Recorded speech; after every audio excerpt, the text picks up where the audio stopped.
কেউ ভুট্টা তুলছেন, কেউ করছেন রোদে শুকানো বা মাড়াইয়ের কাজ। তীব্র রোদ উপেক্ষা করে পুরুষের পাশাপাশি সমানতালে কাজ করে যাচ্ছেন নারীরাও। এমন দৃশ্য চোখে মেলে ফরিদপুরের চরাঞ্চলগুলোতে।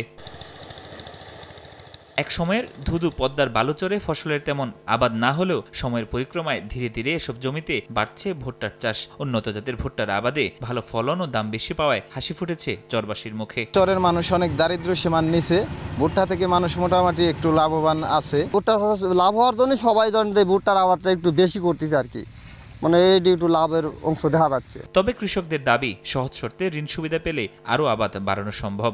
সরকার থেকে একটা লোন, হয়তো একটা কৃষি লোনের ব্যবস্থা করে দিত, জনগণের অনেক উপকার হইতো।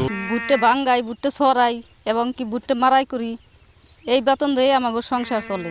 উচ্চ ফলনশীল জাত চাষের কারণে চলতি বছর লক্ষ্যমাত্রার চেয়ে বেশি ফলন হয়েছে বলে জানিয়েছে কৃষি বিভাগ। ফরিদপুরে দিন দিন ভুট্টা চাষ সম্প্রসারিত হচ্ছে এবং এবছর আমাদের 5,875 হেক্টর জমিতে ভুট্টার চাষ হয়েছে এবং আমরা আশা করছি এখান থেকে প্রায় 65,000 মেট্রিক টন ভুট্টা উৎপাদন হবে, যার বাজার মূল্য প্রায় 200 কোটি টাকা। মৌসুমে জেলায় 5,871 হেক্টর জমিতে ভুট্টার আবাদ হয়েছে। উৎপাদন লক্ষ্যমাত্রা ধরা হয়েছিল 61,645 মেট্রিক টন, যার বাজার মূল্য প্রায় 200 কোটি টাকা।